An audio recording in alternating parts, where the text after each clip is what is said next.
Assalamualaikum warahmatullahi wabarakatuh. Waalaikumsalam.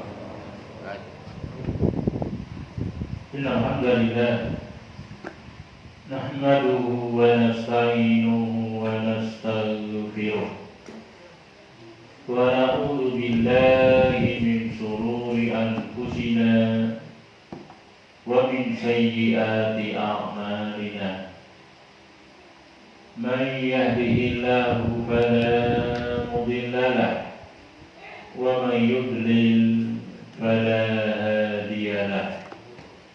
Asyhadu an la ilaha illallah wahdahu la syarika lah wa asyhadu anna Muhammadan abduhu wa rasuluh sallallahu alaihi wa ala alihi wa ashabihi wa man tabi'ahum bi ihsanin ila yaumiddin. Usili wa iyyakum bi taqwallah kama qala tabaraka wa ta'ala fi kitabihil karim. Ya ayyuhalladzina amanu taqullaha haqqa tuqatih wa la tamutunna illa wa antum muslimun. Ya ayyuhan nasu taqu rabbakum alladzi khalaqakum min nafsin wahidah wa khalaqa minha zawjaha wa batha minhuma rijalan katsiran wa nisaa'a wattaqullaha alladzi tasaaluna bihi wal arham innallaha kana 'alaikum raqiba. Ya ayyuhalladzina amanu taqullaha wa qulu qawlan sadida yuslih lakum a'malakum wa yaghfir lakum dhunubakum wa man yuti'illaha wa rasulahu faqad faza fawzan 'azima. Amma ba'du fa inna asdaqal hadithi kitabullah wa khairal hadyi hadi Muhammadin sallallahu alaihi wa alihi wa sallam wa sharral umuri muhdatsatuha wa kullu muhdatsatin bid'ah wa kullu bid'atin dhalalah wa kullu dhalalatin finnar. Ma'asyiral muslimin rahimani wa rahimakumullah wa a'azzani Allah wa iyyakum jami'an. Walhamdulillah, dengan izin Allah subhanahu wa ta'ala serta limpah-limpahnya yang tidak terhitung kepada kita seluruhnya, alhamdulillah di malam yang berbahagia ini kembali kita bisa duduk bermajelis bersama guna melanjutkan kembali taklim kita, khususnya pembahasan tentang usul iman, dasar-dasar keimanan, penjelasan tentang rukun iman yang 6. Dan kita masih membahas rukun iman yang pertama, yaitu al-imanu billahi subhanahu wa ta'ala, mengimani Allah subhanahu wa ta'ala yang di dalamnya dalam keimanan kepada Allah terkandung 4 perkara yang ini sudah kita bahas. Yang pertama, mengimani wujudnya Allah. Kemudian yang kedua, mengimani rububiyah Allah. Kemudian yang ketiga, mengimani uluhiyah Allah. Dan kita masih membahas yang terakhir, yaitu mengimani nama-nama dan sifat-sifat Allah subhanahu wa ta'ala. Alhamdulillah, sudah kita sampaikan dalam pertemuan terakhir yang lalu dari taklim pembahasan ini tentang arti penting mengenali nama-nama dan sifat-sifat Allah Subhanahu wa Ta'ala. Dan kita sudah memasuki al-qawaid, ya, kaidah-kaidah di dalam memahami nama-nama dan sifat-sifat Allah Subhanahu wa Ta'ala. Pembahasan ini, kaidah-kaidah memahami nama-nama dan sifat-sifat Allah, nanti ada 3 bagian. Ya, yang pertama al-qawaid fi asma'illahil husna. Yang pertama kaidah-kaidah khusus tentang memahami nama-nama Allah, itu ada kaidah-kaidahnya. Kemudian yang kedua nanti qawaid, kaidah-kaidah khusus memahami sifat-sifat Allah, juga ada tersendiri kaidah-kaidahnya. Kemudian yang terakhir nanti qawaid, kaidah-kaidah di dalam memahami dalil-dalil, yaitu ayat-ayat Quran ataupun hadis Rasul, ya, yang membicarakan tentang nama dan sifat Allah. Bagaimana kaidah-kaidahnya dalam memahami nas-nas tersebut pun itu nanti ada kaidah-kaidah tersendiri. Masalah muslimin rahimani wa rahimakumullah, berkaitan dengan kaidah yang pertama, yaitu khusus berkaitan dengan nama-nama Allah.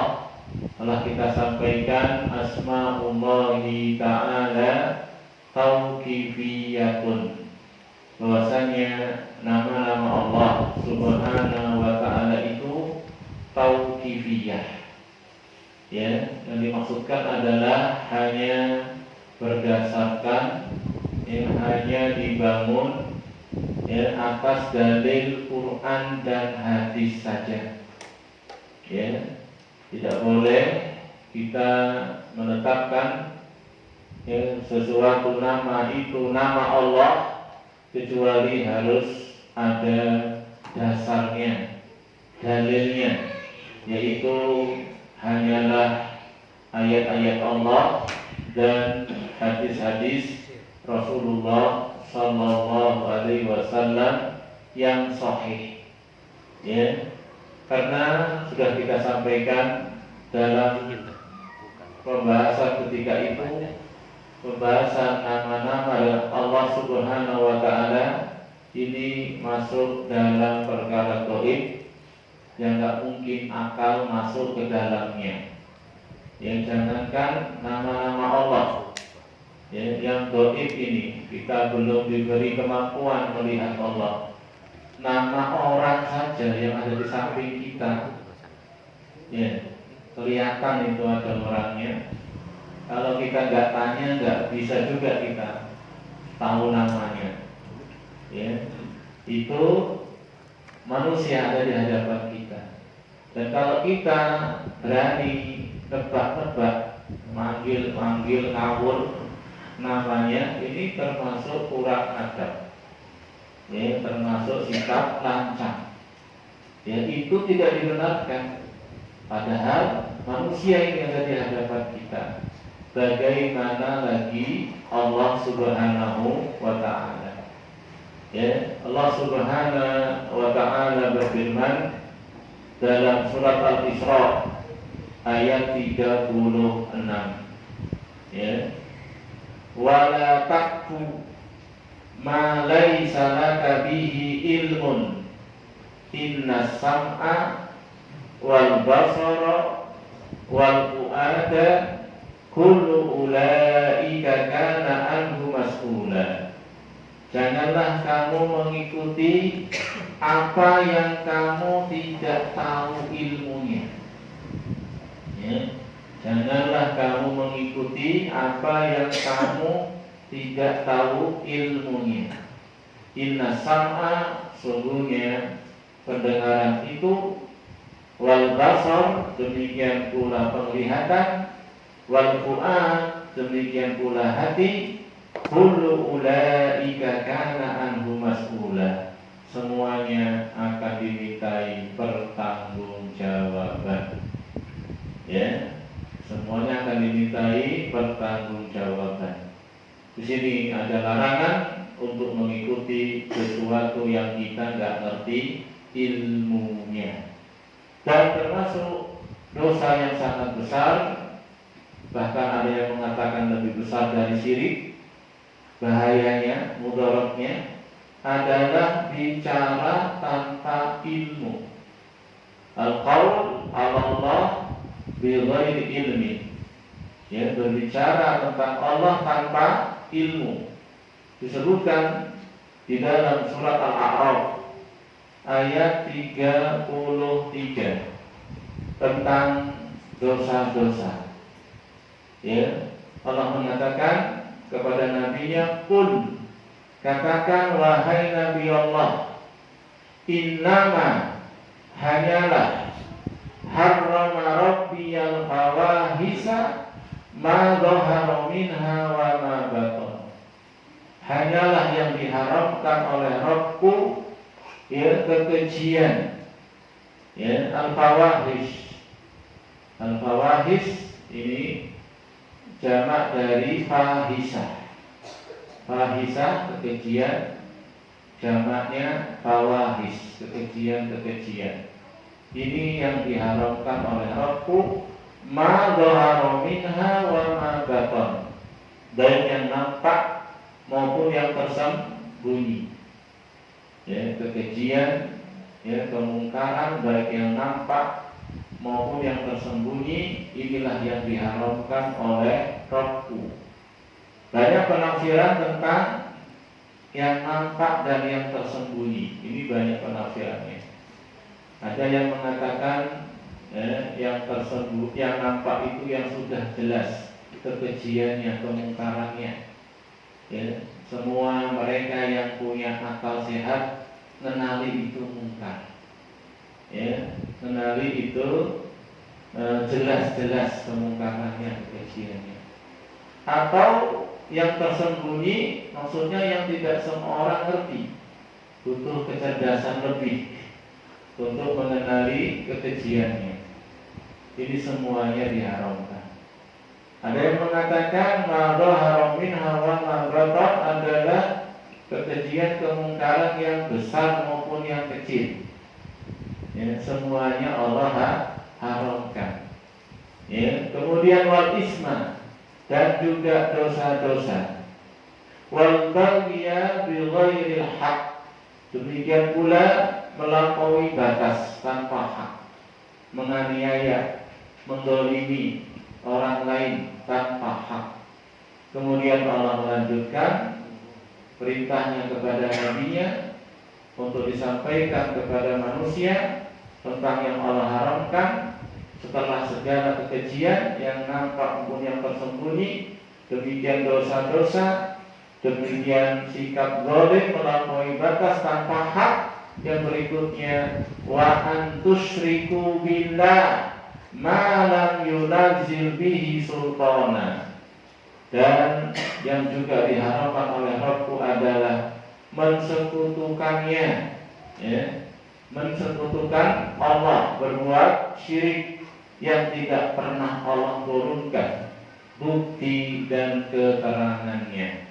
Kemudian yang paling tinggi Allah sebutkan di akhir ayatnya, wa an taqulu 'alallahi ma la ta'lamun, dan engkau mengatakan tentang Allah apa yang kamu tidak tahu ilmunya.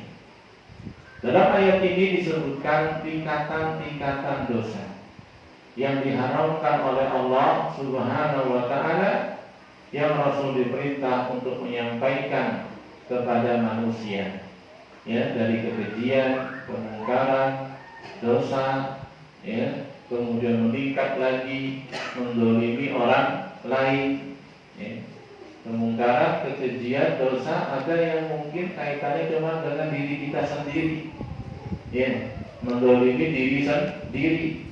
Dari bentuk-bentuk dosa, maksiat, kemungkaran yang itu tidak berkaitan hak orang lain, cuma sikap itu mendolimi hak kita sendiri, diri kita sendiri.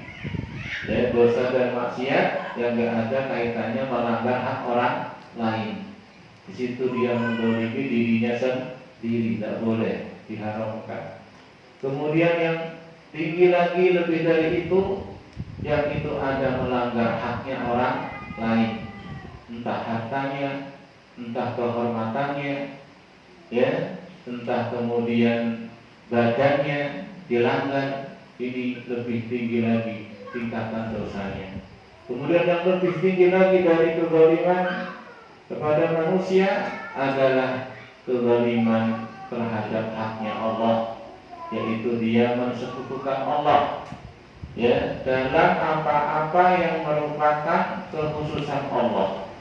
Harusnya Allah diesakan, ya, dia angkat makhluk, ya, diberikan itu kekhususan Allah kepada makhluk tersebut. Ini lebih tinggi lagi. Kemudian yang paling tingginya adalah wa antaqulu 'alallahi ma la ta'lamu. Engkau berkata tentang Allah apa yang kamu tidak tahu ilmunya. Wallahu a'lam bishawab. Ya, sebatas yang saya ngerti, mengapa bicara tentang Allah tanpa ilmu lebih besar daripada kesyirikan. Ya, wallahu a'lam, sebatas yang saya ngerti. Karena kalau kesyirikan itu masih menetapkan kesempurnaan Allah, tapi disekutukan dengan makhluk. Sedangkan bicara tanpa ilmu itu nanti bisa sampai tingkatan menolak, bahkan membuang kesempurnaan Allah akibat bicara tanpa ilmu. Ya, seorang yang menolak nama Allah, menetapkan mungkin nama yang bukan nama Allah atau sifat-sifatnya, ini kan bicara tanpa ilmu. Jadi bisa sampai tingkatan menghilangkan kesempurnaan Allah. Dan kalau ada seorang menolak nama Allah, menolak sifat Allah yang itu telah tetap dalam Quran, telah tetap dalam hadis, ini tentu dibangun di atas perbuatan ini, di atas tanpa ilmu. Jika dia mengingkari, dia menolak, apa yang terjadi? Dibuang kesempurnaan Allah. Ya, atau dibatasi hanya nama tertentu, sifat tertentu yang dia tetapkan, yang lainnya ditolak juga, padahal telah jelas juga dalilnya. Ini akan sampai pada tingkatan menghilangkan kesempurnaan Allah. Makanya bicara tanpa ilmu ini bisa lebih dahsyat keburukannya daripada kesyirikan. Sekali lagi, karena kalau kesyirikan itu masih menetapkan kesempurnaan Allah, hanya disamakan dengan makhluk. Ada makhluk disifati juga dengan sifat tersebut, tapi masih menetapkan, ya cuma disekutukan. Jadi kalau bicara tanpa ilmu bisa mereteli kesempurnaan Allah. Ya, Allah nggak boleh istiwa di atas aras, Allah nggak boleh di atas, Allah nggak boleh ditolakin sifat-sifat Allah. Ini kan apa? Menghilangkan kesempurnaan Allah. Karena tidak ada itu nama dan sifat yang telah ditetapkan bagi Allah, baik dalam Quran maupun hadis, kecuali itu menunjukkan kesempurnaan Allah Subhanahu wa ta'ala. Ketika diingkari, ya, dan ini munculnya tanpa ilmu, jadilah Allah itu hilang kesempurnaan. Ya, dan termasuk di dalamnya adalah bicara tentang nama. Bicara tentang nama sifat Allah tanpa ilmu. Begitu. Jadi sangat-sangat berbahaya. Makanya sekali lagi ini kalau diingat-ingat bahwasanya nama-nama Allah, sifat-sifat Allah tauqifiyah. Tauqifiyah itu terima jadi. Ya, gak ada tempat untuk beristihad, gak ada tempat untuk akal masuk ke dalamnya. Karena perkara goib. Dan sudah saya sampaikan tadi, manusia saja yang ada di hadapan kita, kalau kita memberi nama kepadanya sifat, ya, secara sembrono, nggak tanya dulu kepadanya siapa kamu, aku panggil aja, kasih nama apa begitu. Ini termasuk tindakan kurang adab, lancang, ya, suratun, kobihatun, pelancangan yang sangat jelek. Itu manusia. Bagaimana dengan Allah Subhanahu wa Ta'ala? Ya, jadi siapa yang nggak bisa mendatangkan dalil dari apa yang dia katakan, nama Allah, sifat Allah, hendaknya dia bertakwa kepada Allah Subhanahu wa Ta'ala. Kewajiban kita hanya berpijak, ya, kembali kepada dalil Quran maupun hadis. Ada dalil kita tetapkan, nggak ada dalil, ya, maka kita tidak boleh menetapkan itu nama, itu sifat bagi Allah, karena nama Allah itu tauqifiyah. Kemudian, masyarakat muslimin rahimani wa rahimakumullah, dalam pertemuan yang lalu kita bahas surat Al-A'raf ayat yang ke-180. Ini ayat Masya Allah, ya, merupakan ayat-ayat yang menjadi pijakan Ahlus Sunnah, menjadi patokan Ahlus Sunnah. Dari ayat ini nanti akan muncul sekian banyak kaidah, bisa diambil sekian banyak kaidah, termasuk diantaranya kaidah yang sudah kita sebutkan tadi. Nama Allah itu tauqifiyah, pun itu nanti bisa berdasarkan kepada ayat ini, yaitu surat Al-A'raf ayat 180. Apa kata Allah Subhanahu wa Ta'ala dalam ayat tersebut? Allah mengatakan, walillahil asmaul husna fad'uhu biha. Ya, walillahil asmaul husna. Kalau belajar bahasa Arab, walillahil asmaul husna, ini sebenarnya susunan mubtada khobar, ya, cuma didahulukan khobarnya.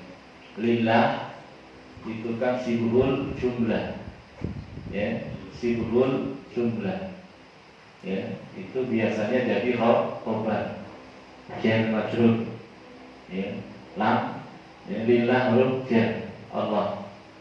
Nah, harusnya atau biasanya susunan dalam bahasa Arab itu mubtada dulu baru khobar.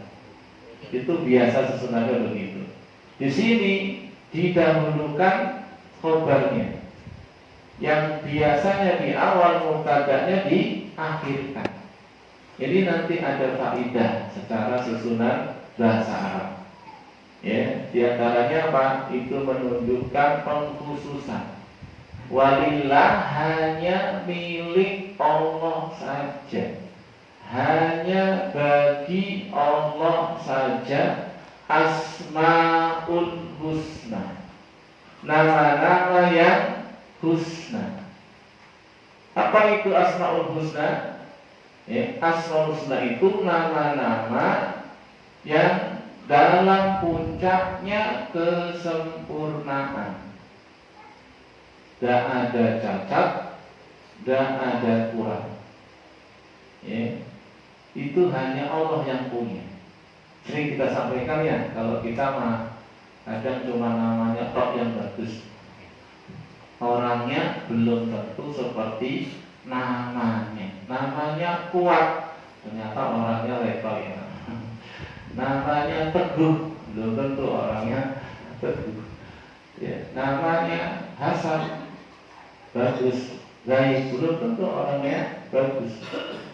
Itu kita, ya. Tapi kalau Allah punya nama, telah tetap itu nama bagi Allah pasti husna, pasti itu nama dalam puncaknya kesempurnaan. Dan ini juga kaidah, ya. Apa kaidahnya? Semua nama Allah pasti husna. Itu juga kaidah, ya. Bahwasanya asmaullahi ta'ala kulluha husna. Itu juga jadi kaidah. Ya, seluruh nama-nama Allah itu husna. Apa husna tadi? dalam puncaknya kesempurnaan. Tidak ada cacat, tidak ada kurang. Mengapa nama Allah itu husna? Karena tiap-tiap nama Allah pasti mengandung sifat yang sempurna. Jadi bukan sekedar nama toh. Tiap nama Allah pasti mengandung sifat. Makanya nanti ya, kalau ada nama Allah berarti itu juga sifat Allah.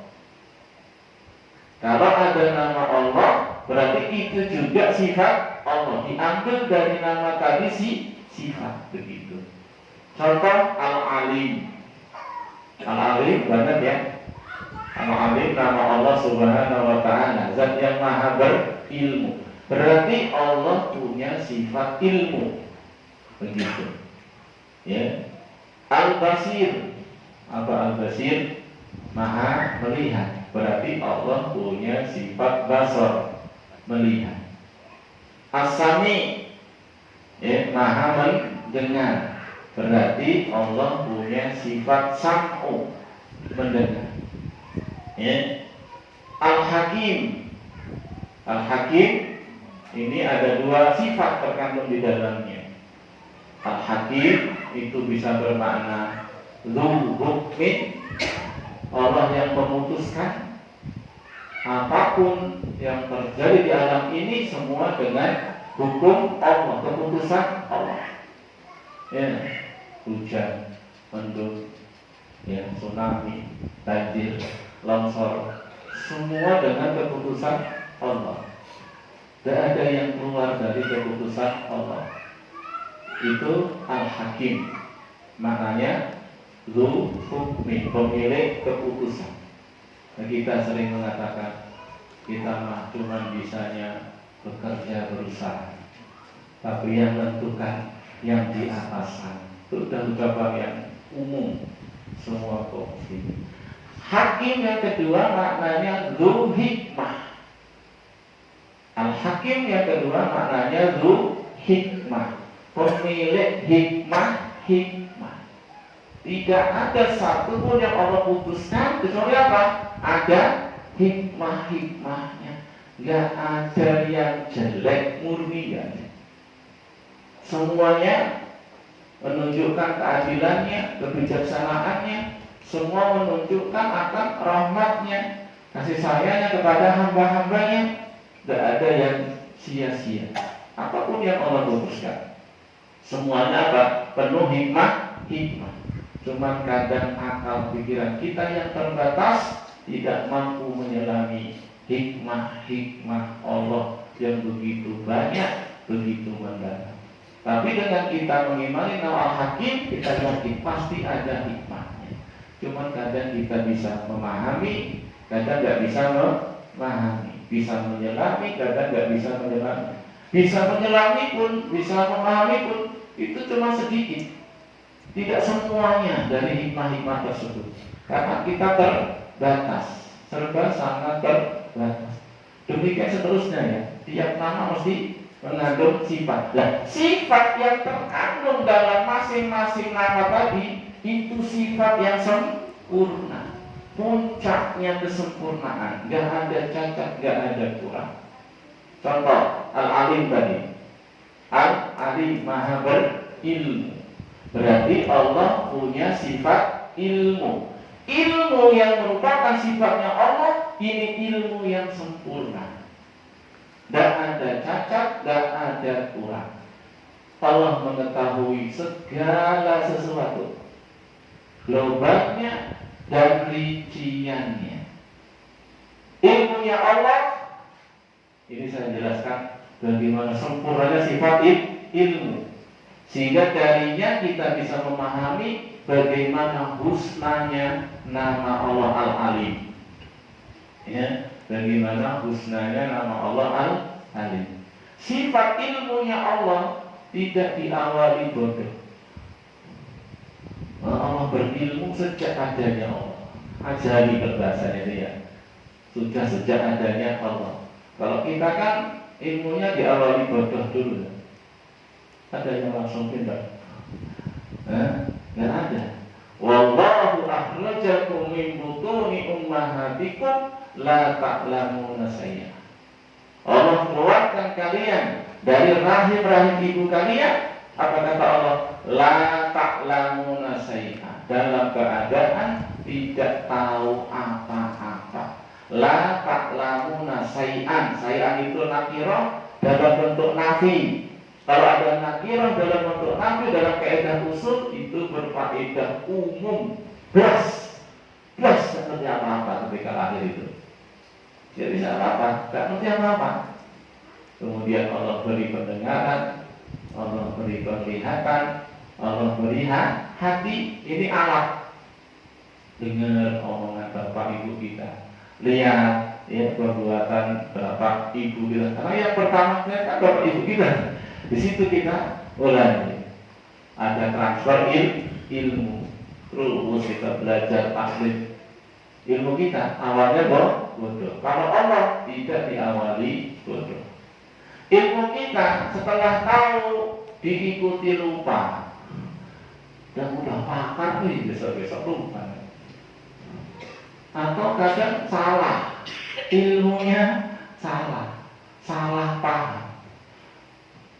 Ya, bahkan gagal paham. Kalau Allah sudah berilmu tidak diikuti lupa, tidak diikuti keliru atau salah, terus menerus itu ilmu menyertai Allah.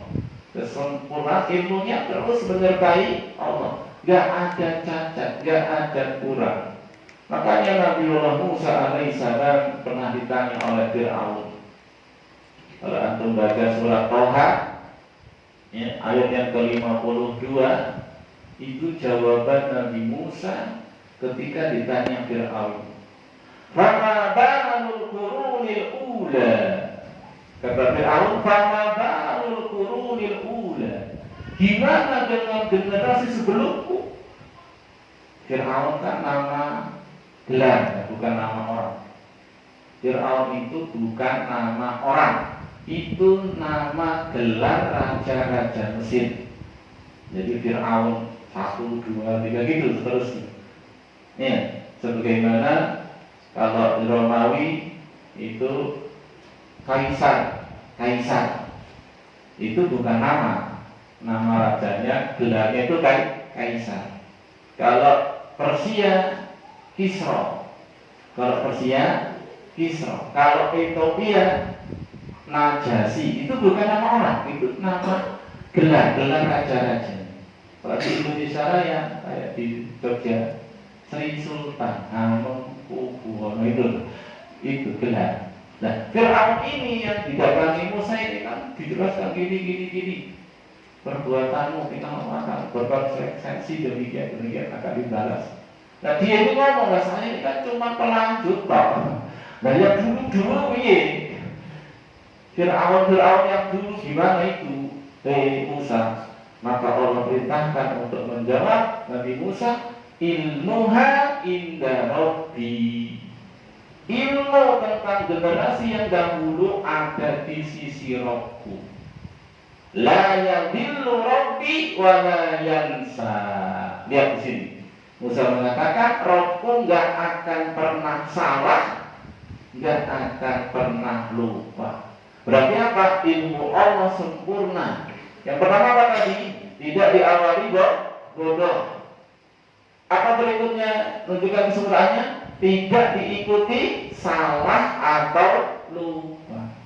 Kalau kita bodoh dulu dan berilmu, pada salah, lupa. Ini ya sempurna. Ya, ilmu Allah luas meliputi segala sesuatu, globalnya dan rinciannya. Tidak ada satupun yang luput dari ilmu Allah. Tidak ada yang samar bagi Allah, baik di langit maupun yang di bumi. Perhatikan surat Al-An'am ayat 59. Al-An'am 59. Ini ayat Masya Allah. Terkumpul di situ beberapa penjelasan tentang kesempurnaan ilmu Allah. Ingat ya, kita masih bahas satu nama ini loh, Al-Alim. Ini penjelasannya bisa satu pertemuan. Ya, kita jelaskan bagaimana husnanya Al-Alim. Baru Al-Alim ini. Ya, apa tadi? Tidak diawali bodoh, tidak diikuti salah atau lupa. Ilmunya luas, meliputi segala sesuatu. Globalnya, perinciannya. Ya. Apa dalilnya kita sebutkan tadi Al-An'am 59. Apa kata Allah? Wa indahu mafatihul ghaibi la ya'lamuha illa hu. Di sisi Allah lah kunci-kunci alam gaib. Tidak ada satupun yang mengetahuinya illa hu, kecuali hanya Dia. Ada yang tahu kunci-kunci alam gaib? Maksudnya penjelasannya. Sudah pernah dapat taklim kunci-kunci alam gaib? Penjelasannya sudah Allah sebutkan dalam surat Luqman di ayat yang terakhir. Ayat yang terakhir surat Luqman itu penjelasan lafaz ini. Di sisi Allah lah kunci-kunci alam gaib. Innallaha indahu ilmu sa'ah. Yang pertama. Wa yunazzilul ghais. Ini yang kedua. Wa ya'lamu ma fil arham. Ini yang ketiga. Innallaha indahu ilmu sa'ah wa yunazzilul ghais wa ya'lamu ma fil arham wa ma tadri nafsun madza taksibu ghadan wa ma tadri nafsun bi ayyi ardin tamut. Ini 5. Ini yang disebut mafatihul ghaib, kunci-kunci alam ghaib. Yang pertama apa tadi? Innallaha indahu ilmu sa'ah. Di sisi Allah lah ilmu tentang hari kiamat. Hari kiamat di sini bukan cuma kapan terjadinya. Ya, kapan terjadinya ini aja sudah nggak ada yang tahu. Ya, malaikat Jibril levelnya nih makhluk terbaik, paling sempurna, pimpinan yang di langit dari makhluknya Allah. Tanya sama makhluk terbaik di dunia, Nabi Muhammad. Ya, dalam hadis Jibril, ya, maka Muhammad kapan kiamat? Apa jawaban Rasul? Mal mas'ulu anha bi'a'lama minas sa'il. Tidaklah yang ditanya lebih tahu daripada yang bertanya. Apa maksudnya? Tidaklah yang ditanya Nabi Muhammad lebih tahu daripada yang bertanya. Malaikat Jibril. Apa maknanya? Jibril lebih tahu? Salah. Tidaklah yang ditanya lebih tahu daripada yang bertanya. Maksudnya yang ditanya sama yang bertanya sama-sama nggak tahu. Jibril itu bukan siapa, nggak dikenal. Makanya aneh kalau ada orang ngaku-ngaku tahu hari kiamat. Hebat ini orang, ngalah-ngalah Jibril, ngalah-ngalahi Nabi Muhammad. Dan berapa banyak dalam Quran ayat yas'alunaka anis sa'ati ayyana mursaha, yang sama dengan ini. Mereka pada bertanya kepadamu kapan kiamat. Ya, Rasul pernah ditanya sama orang Arab Badui, ya Rasul kapan kiamat? Rasul balik tanya, ma'akadta lil kiamat. Tanya-tanya kiamat. Memang kamu sudah siapkan apa untuk kiamat? Nggak usah tanya-tanya kiamat. Kiamat pasti terjadi. Poinnya adalah apa yang sudah kamu siapkan untuk hari kiamat. Ilmu Allah tentang hari kiamat itu bukan hanya mencatat kapan terjadinya. Kapan terjadi kan awal ini kan ya, awal. Tapi apa? Di balik itu, di balik kiamat, dari peristiwa kejadian berikutnya, dari rangkaian iman hari kiamat semuanya dalam ilmu Allah. Ya, semua dalam ilmu Allah. Ya, daripada mahsyar, ya, dari apalah kejadian pada masa sekian banyak kejadian, dari manusianya, dari ada didekatkan matahari, ada berkeringat, ada teladannya Rasul, rincian-rincian semuanya itu dalam ilmu Allah. Jadi dikatakan innallaha indal ilmu sa'ah, ini cuma pintunya. Kiamatnya hanya Allah yang tahu. Di belakang itu rincian detailnya semuanya juga di sisi Allah. Ini innallaha indal ilmu sa'ah. Ini kunci amal bagian pertama. Yang kedua, wa yunazzilul ghais, turunnya hujan. Bukan cuma kapan turunnya ya. Alangkah banyak perincian-perincian dari hujan. Ya kan? Bukan cuma kapan turun, di mana turun. Ada di sini hujan sama ada hujan. Ya, bahkan kita dari metro ke sini ada yang hujan, ada yang enggak hujan, ada hujan lagi. Subhanallah. Berapa itu kadar airnya loh? Allah yang berikus, ada yang terus. Di mana terjadinya? Sekian banyak loh belahan dunia itu. Ya, jangan cuma mikirnya Indonesia Raya. Ilmu Allah juga coba Indonesia Raya.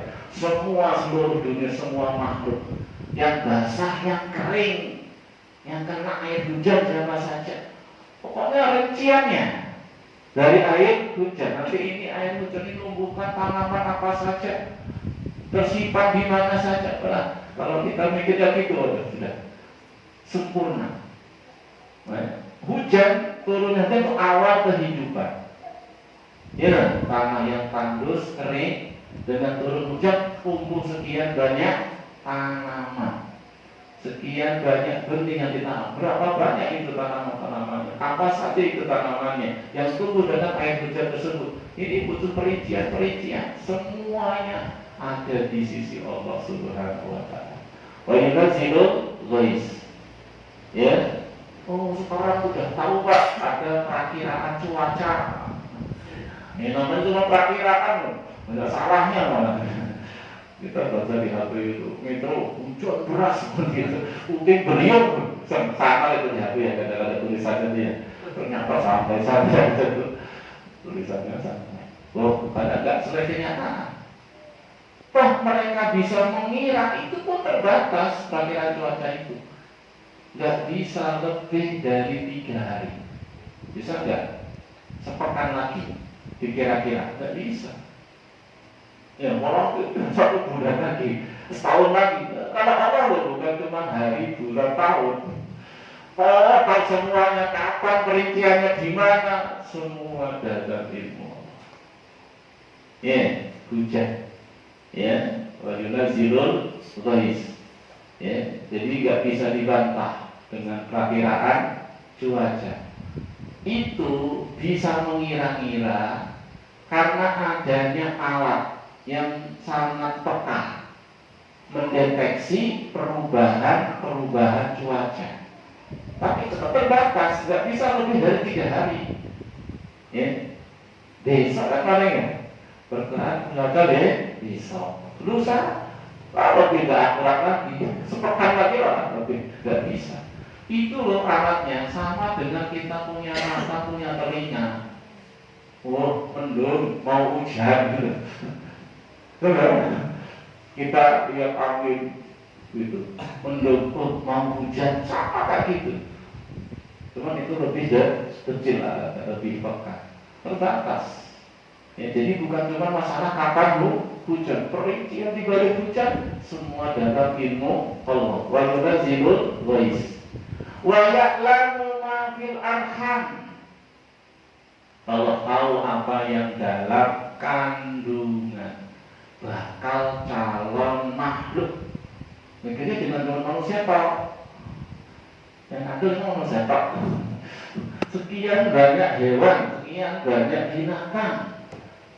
Masya Allah, semua dalam ilmu Allah yang dalam kandungan, bukan cuma laki perempuan. Sekarang sudah tahu Pak, belum lahir laki atau perempuan, Berarti batal itu ayat loh, kata siapa? Ngerti laki perempuan itu karena sudah dibuat alat kelaminnya sama Allah, baru ngerti. Coba masih bentuknya mami, tahu dia laki perempuan? Bentuknya masih darah. Itu kalau diintip bisa diintip ya darah. Bahasa saya diintip, bayinya diintip. Kadang salah ngintip kok.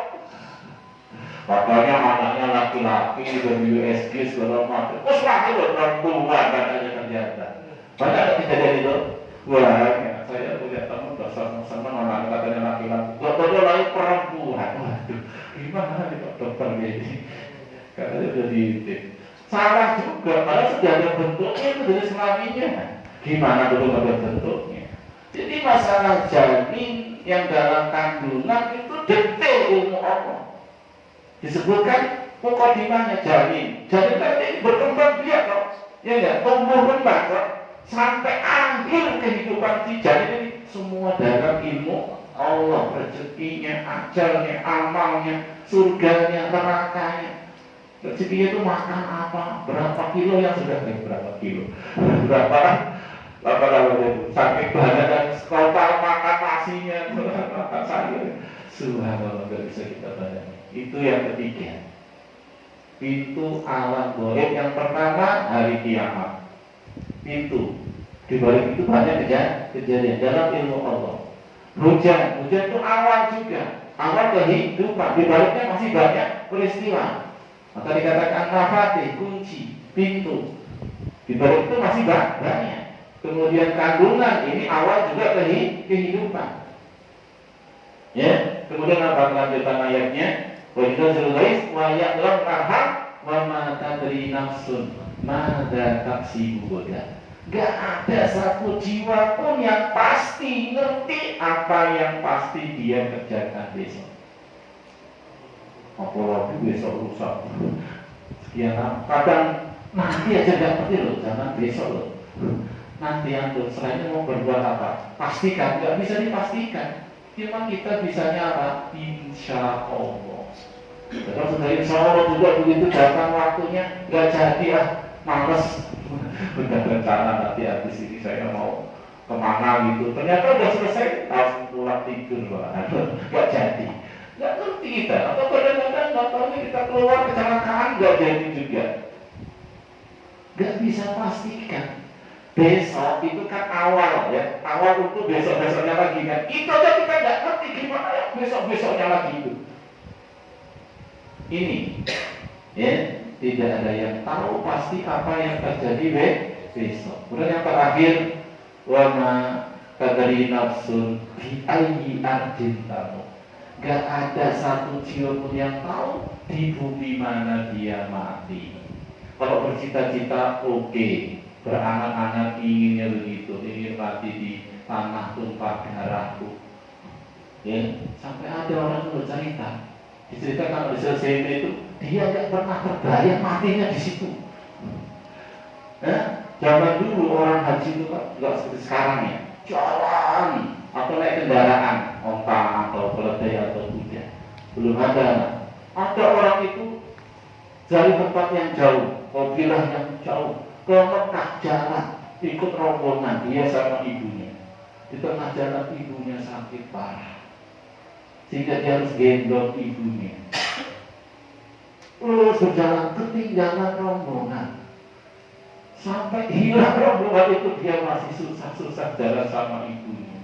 Kesasar, Allah. Kemudian ibunya mati, gak tahu di mana itu tempatnya.